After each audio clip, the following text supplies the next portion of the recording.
हुड्डा के खास ने कर दिया शैलजा के साथ खेल।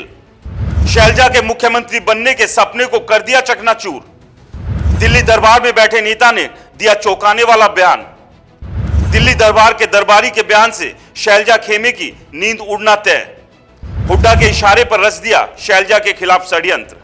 नमस्कार दोस्तों, मेरा नाम है राज के वर्मा और आप देख रहे हैं रिपोर्टर जी। अगर आपने रिपोर्टर जी चैनल को सब्सक्राइब नहीं किया तो सबसे पहले दोस्तों चैनल को सब्सक्राइब जरूर कर दीजिए और लाइक और कमेंट करना तो बिल्कुल भूलिए ही मत।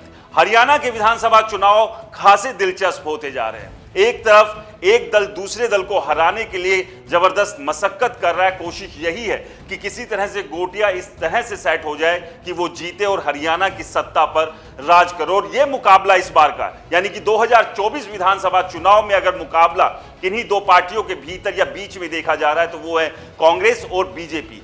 बाकी दलों की हालत सिर्फ इतनी सी है कि किसी तरह से अपना अस्तित्व बचा सके इस विधानसभा चुनाव में। वो अपने अस्तित्व को बचाने में कितना कामयाब होंगे ये तो खैर 4 अक्टूबर को तय हो जाएगा, जिस दिन फैसला आएगा 2024 के विधानसभा चुनाव का। लेकिन उससे पहले की जोर आजमाइश जो है वो तमाम पॉलिटिकल पार्टियों के भीतर शुरू हो चुकी है और लगातार कोशिश यही है कि किसी भी तरह से किसी भी हाल में 2024 के विधानसभा चुनाव को जीतना है। फिर वो चाहे बीजेपी है, कांग्रेस है, आम आदमी पार्टी है, जेजेपी, इनेलो, बसपा या दूसरे पॉलिटिकल पार्टी। और बहुत सारे उम्मीदवार जो है निर्दलीय भी चुनाव के मैदान में ताल ठोकेंगे इसी उम्मीद में कि कम से कम किसी पार्टी के सहारे ही ना सही निर्दलीय ही विधायकी उन्हें मिल जाए। तो ऐसे में किसे निर्दलीय विधायकी मिलेगी और किसके हाथ में सत्ता की चाबी होगी ये देखना अपने आप में खास रहने वाला है। लेकिन इस सब के बीच पार्टियों के भीतर की गुटबाजी भी लगातार सामने आ रही है। फिर चाहे बीजेपी हो या कांग्रेस हो, इन्हीं पार्टियों के भीतर गुटबाजी सबसे ज्यादा दिख रही है। क्योंकि बाकी दलों की बात करें तो वहां अस्तित्व की लड़ाई ही अभी खत्म नहीं हो रही है, तो गुटबाजी पर तो क्या ही चर्चा की जाए। लेकिन कांग्रेस और बीजेपी के लिए सबसे बड़ा संकट यही है कि गुटबाजी, नाराजगी, परेशानी ये सब जो है इनके लिए अलग ही मुसीबत बनी हुई है। और कांग्रेस की अगर बात कर लें तो कांग्रेस के भीतर सबसे बड़ी टेंशन हुड्डा खेमे और शैलजा खेमे ने बनाई हुई है। लगातार भूपेंद्र सिंह हुड्डा और कुमारी शैलजा ये दावा ठोक रहे हैं कि अगर हरियाणा में कांग्रेस जीतती है तो मुख्यमंत्री वो बनेंगे। और अपने अपनी इस दावेदारी को ये दोनों ही बड़े नेता मजबूती से ठोक रहे हैं। ना केवल ये दोनों नेता बल्कि इनके समर्थक भी लगातार मुख्यमंत्री कौन बनेगा का झंडा बुलंद करने में लगे हुए हैं। लेकिन इस सब के बीच जो एक बड़ी खबर सामने आई वो यही है कि क्या हुड्डा ने तोड़ दिया है शैलजा का मुख्यमंत्री बनने का सपना। क्योंकि जो बयान और जिस तरह के हालात हरियाणा में कांग्रेस के भीतर बन रहे हैं उसमें क्या कुमारी शैलजा का मुख्यमंत्री बनने का जो सपना है वो टूट गया है। और ये टूटा है तो कैसे टूटा है और ये टूटा है तो कितना टूटा है। ये टूट कर क्या पूरी तरह से चकनाचूर हो गया है और इसके जुड़ने की या बनने की कुछ उम्मीद अभी बाकी है या नहीं है, इसी बात पर हम आज चर्चा करेंगे कि आखिरकार ये जो पूरा का पूरा चक्रव्यूह रचा जा रहा है क्या वो पूर्व मुख्यमंत्री भूपेंद्र सिंह हुड्डा के इशारे पर कुमारी शैलजा के खिलाफ रचा जा रहा है और इसके लिए बाकायदा किसी और के कंधों पर बंदूक रखकर भूपेंद्र सिंह हुड्डा कुमारी शैलजा पर निशाना साध रहे हैं।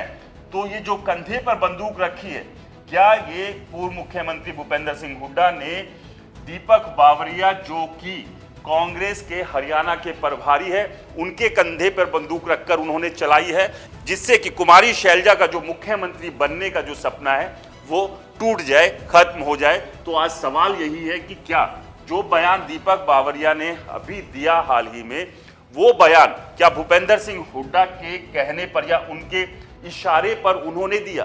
क्या भूपेंद्र सिंह हुड्डा ने दीपक बावरिया के कंधे पर बंदूक रखकर खेल कर दिया है कुमारी शैलजा के साथ। क्योंकि ये अपने आप में अहम है। दीपक बावरिया की बात करें तो दीपक बावरिया भूपेंद्र सिंह हुड्डा के बेहद खास है और उनके जो ये खास होने, इनके करीबी होने को लेकर कई बार कई बड़े नेता, कांग्रेस के ही बड़े नेता ये आरोप लगा चुके हैं, जिसमें कुमारी शैलजा, इससे पहले जो अब बीजेपी से राज्यसभा सांसद है किरण चौधरी, जब कांग्रेस में थी वो, कैप्टन अजय यादव और दूसरे भी नेता इस पर सवाल उठा चुके हैं कि दीपक बावरिया भूपेंद्र सिंह हुड्डा के इशारे पर ही काम करते हैं। यानी कि जो भूपेंद्र सिंह हुड्डा कहते हैं दीपक बावरिया वही करते। तो जो बयान दीपक बावरिया ने दिया कुमारी शैलजा को लेकर ही, क्योंकि इशारा निशाना कहीं ना कहीं कुमारी शैलजा ही थी, क्योंकि कुमारी शैलजा ही हरियाणा में मुख्यमंत्री का दावा ठोक रही थी। दीपक बावरिया ने जो बयान दिया था उसमें उन्होंने साफ कहा था कि 2024 के विधानसभा चुनाव में कोई भी राज्यसभा सांसद हो या फिर लोकसभा सांसद चुनाव नहीं लड़ेगा, यानी कि पार्टी उन्हें टिकट नहीं देगी।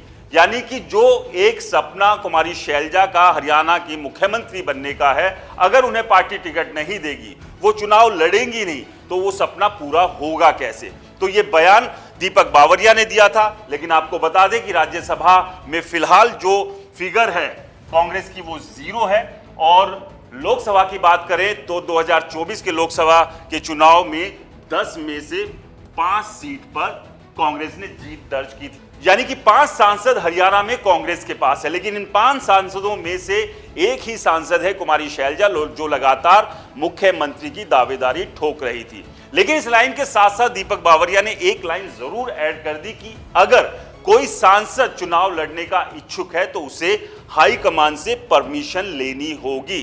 और ऐसे में कुमारी शैलजा ने भी ये साफ कर दिया है कि वो चुनाव तो लड़ेगी ही, उसके लिए उन्हें अगर हाईकमान से परमिशन लेने की जरूरत है तो वो भी लेंगी, क्योंकि वो केंद्र नहीं हरियाणा की राजनीति, हरियाणा की सेवा करना चाहती है। तो अब सबसे बड़ा सवाल ये है कि क्या जो पूरा का पूरा चक्रव्यूह कुमारी शैलजा के खिलाफ रचा गया है, क्या ये चक्रव्यूह कुमारी शैलजा के ही खिलाफ रचा गया है, और क्या ये चक्रव्यूह भूपेंद्र सिंह हुड्डा के इशारे पर दीपक बावरिया ने रचा है? आपको क्या लगता है? हमें कमेंट्स कर जरूर बताएं। रिपोर्टर जी चैनल को सब्सक्राइब नहीं किया है तो दोस्तों चैनल को सब्सक्राइब करना ना भूलें।